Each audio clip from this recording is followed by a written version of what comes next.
Dalam setiap cerita akan selalu ada karakter tak terduga. Karakter itu kadang muncul menantang dominasi para tokoh utama. Di Premier League, Bournemouth adalah karakter tak terduga itu. Skuad besutan Andoni Iraola secara mengejutkan meroket ke posisi runner-up tabel klasemen sementara. Bournemouth bukan klub raksasa. Mereka tidak punya kekuatan finansial, apalagi skuad yang mahal. Tapi mereka punya cara menantang dominasi para raksasa. Apa rahasia The Cherries bisa begitu perkasa meski skuad mereka banyak dipreteli? Starting 11 Moment kali ini akan membahas strategi Bournemouth menantang para raksasa Premier League musim ini. Simak ulasannya berikut ini.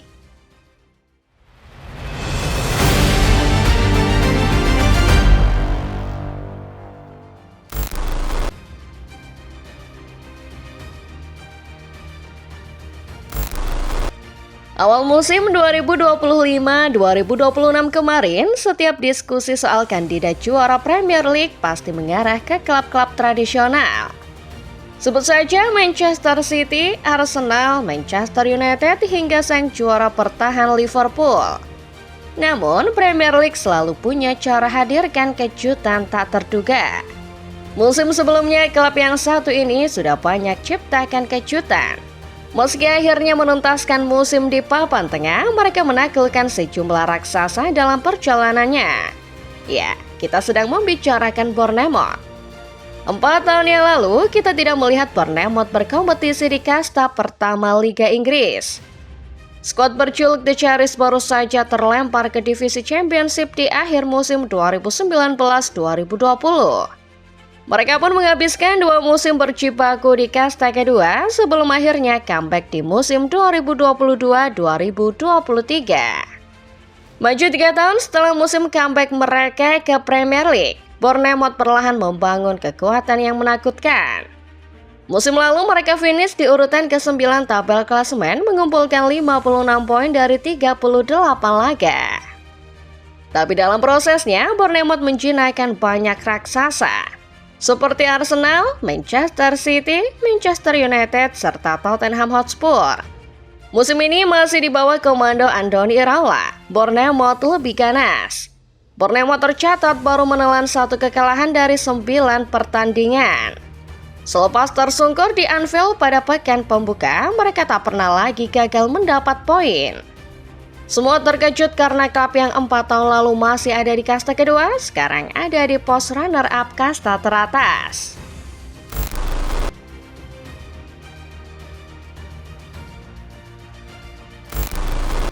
Sejak promosi lagi ke Premier League pada musim 2022-2023, Bournemouth merangkak dari tim pejuang degradasi menjadi penantang para raksasa. Capaian mereka musim lalu adalah yang terbaik dalam 3 musim terakhir. 2 musim sebelumnya The Cherries masing-masing cuma finish di urutan ke-15 dan ke-12. Sayangnya ketika Bournemouth sedang berusaha menggapai sesuatu yang lebih tinggi, mimpi menakutkan setiap klub kecil datang menghampiri. Skuad mereka dipreteli pada musim panas 2025. Sebagai tim yang sedang naik daun, Bournemouth menjadi tempat belanja para raksasa, sehingga The Cherries harus kehilangan banyak bintangnya. Melansir Transfermarkt, Bournemouth total mengantongi 238,41 juta euro dari sektor penjualan pemain. Para pemain yang dijual Bournemouth kebanyakan adalah pilar andalan mereka sepanjang musim 2024-2025. Antara lain Dan Huijsen yang dijual ke Real Madrid, Milos Kerkez ke Liverpool, Ilya Zabarny ke PSG, dan Dengo Otara ke Brentford. Beberapa orang menilai Bournemouth akan bisa bertahan dan konsisten apabila skuad mereka tidak dipreteli. Namun, setelah melihat banyaknya nama yang keluar dari skuad Andoni Iraola di musim panas kemarin, beberapa orang mulai meragukan mereka. Bagi Bournemouth, bertahan di papan tengah posisi ke-9 ke bawah saja mungkin sudah bagus untuk musim 2025-2026.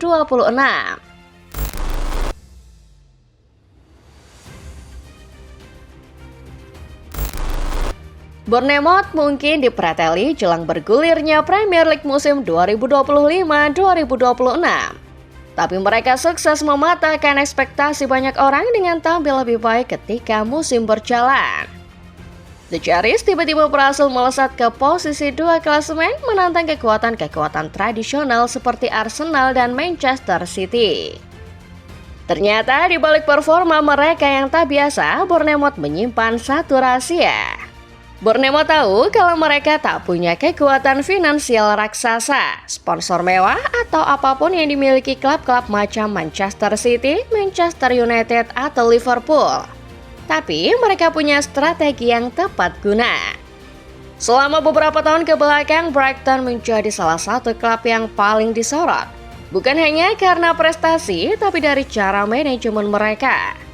Nah, Bournemouth rupanya banyak belajar dari The Seagulls. Mereka menerapkan strategi Brighton terutama dalam urusan transfer. Bournemouth mungkin kehilangan banyak pemain di musim panas. Tapi jauh sebelum itu, tim scouting serta manajemen sejatinya sudah mempersiapkan opsi cadangan. Setelah Wilson dan kawan-kawan hengkang, Bournemouth bergerak. 138 juta euro digelontorkan untuk membeli nama-nama seperti Bafo Diakite, Georgi Petrovic, serta Ben Gannon Dog. Strategi transfer Bournemouth sama seperti Brighton, simpel saja. Bournemouth tahu kalau mereka biasanya cuma jadi batu loncatan seorang pemain untuk menuju klub yang lebih besar. Maka dari itu ketika mereka punya seorang pemain, apalagi pemain kunci, jauh-jauh hari mereka sudah mempersiapkan beberapa opsi cadangan. Kalau pemain ini hengkang. Hal yang sama juga berlaku buat pelatih. Andoni Iraola saat ini berada di penghujung kontraknya. Bournemouth berharap Iraola memperpanjang kontraknya. Tapi kalaupun perpanjangan ini berakhir tidak seperti harapan, Bournemouth sepertinya sudah siap. Seperti yang terjadi ketika mereka menggait Iraola menggantikan Gary O'Neill 2 tahun lalu.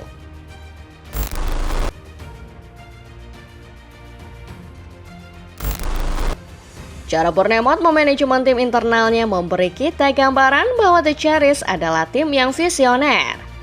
Selain visioner, Bournemouth juga punya target besar.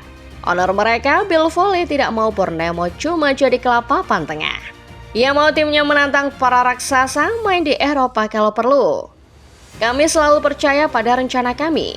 Aku percaya pada Andoni, dia adalah orang yang tepat untuk rencana kami, untuk menjadikan kami orang kecil yang bisa menantang orang-orang besar.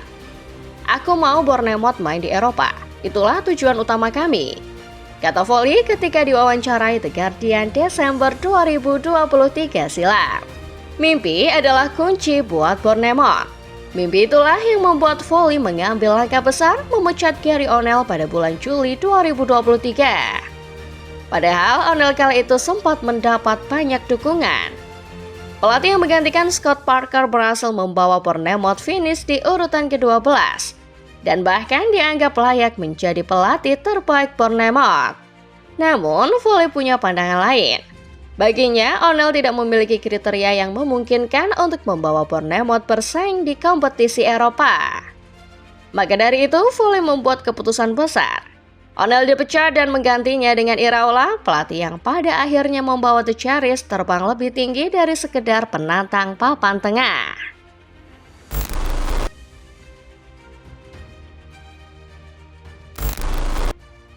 Orang-orang tentu terkejut melihat fenomena Bournemouth. Ya, dengan cara mengadopsi pendekatan serupa Brighton, Bournemouth telah berhasil mengikuti jejak klub berjuluk The Seagulls itu. Mereka bukanlah kekuatan utama di Premier League, tapi keberhasilan menembus posisi kedua menjadi bukti bahwa tim ini adalah tim yang istimewa.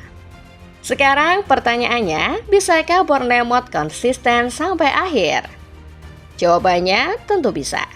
Akan tetapi, Bournemouth perlu bersiap diri karena tantangan mereka akan jauh lebih berat jelang datangnya Boxing Day. Bournemouth mungkin baru kalah sekali, tapi melihat catatan laga, mereka baru bertemu dua kekuatan tradisional yakni Spurs dan Liverpool.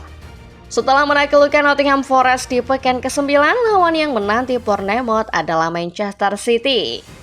Sebulan kemudian, tepatnya pada bulan Desember, mereka berturut-turut akan menghadapi Chelsea dan Manchester United.